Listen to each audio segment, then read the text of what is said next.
Election day today, April 1st. Even though it's April Fool's Day, I'm glad that people didn't make a joke because they could have tricked a lot of people by saying, "Oh, we're kidding. Today is not really Election Day." No, today really is Election Day, and it's an election here in the state of Wisconsin, battleground Wisconsin, that has national implications because this is the first time that Americans anywhere, let alone in a battleground state, are going back to the ballot box since Donald Trump was elected, and we've gotten to see what the first couple of months of the Trump administration, the Musk administration is actually like, and there's a lot of pain that is going to be felt. And so you brought this up prior to us going to break. So the resources that are being cut from healthcare resources and mental health care resources, and especially in dealing with a plague like addiction here in Wisconsin, like we're going to see numbers of those suffering from addiction get worse as a direct result of what DOGE is doing and some of these cuts in federal resources. And so I think it's incumbent upon us,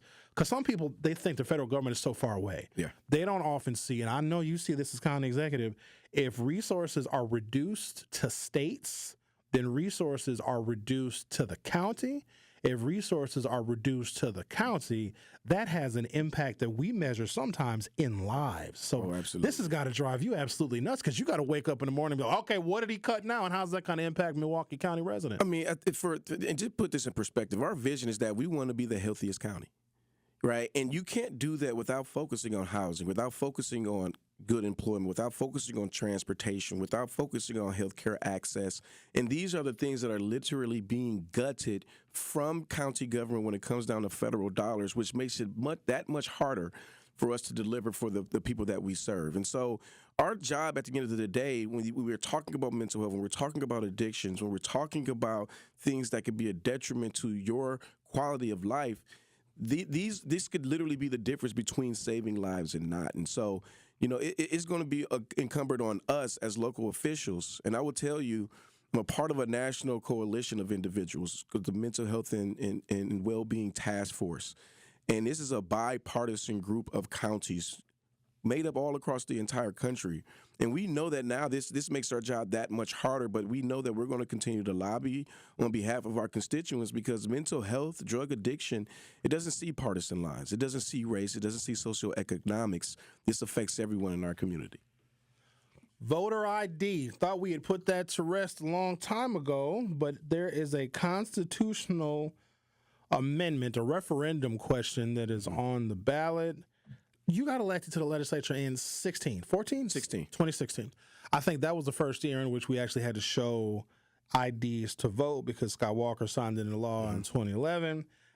I'm against it for a variety of reasons. I think it does disenfranchise 1% or 2% of people. But then if you look at how Wisconsin elections are decided, it's oftentimes by 1% or 2%.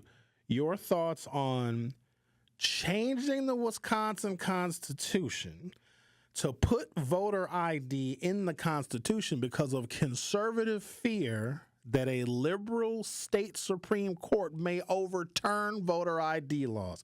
Your thoughts, Mr. County Executive? I mean, this is just how they govern, right? And so the Republicans, what they like to do is they like to get a win. And then when they feel like they're on the losing end, they want to figure out ways to kind of throw a wrench into the entire system, into the entire game. And so I too voted no on this constitutional amendment, because we already have the laws on the books. And so if there was a possibility that the legislature themselves wanted to remove this, I know they keep talking about the Supreme Court, saying that this could be happening at the Supreme Court. They're always trying to create this boogeyman.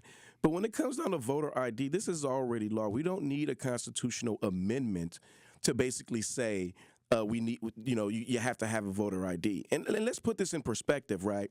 It's very intentional on what comes as a referendum question to the people of the state of Wisconsin. Because, as many Republicans last year during the campaign said, abortion should be a referendum at the state of Wisconsin, yet they won't pass that. Yet we can't even allow people, right? The state of Wisconsin Republicans won't even allow us as the people to put a question on the ballot ourselves to be able to vote for it, because they don't think that we have the wherewithal to actually do this. So we gotta call the smoke and mirrors what it is. And so I voted no. Everybody should be voting no, because it's current law, and everything that is law should not should not be enshrined into our Constitution, because it takes away the ability for our future communities to make decisions without going, because then they have to go through so many hoops and hurdles in order to remove it. I know we both pride ourselves on being grounded and rooted to, our community connections and having those community connections. There's people that we know from the block and from back in the day.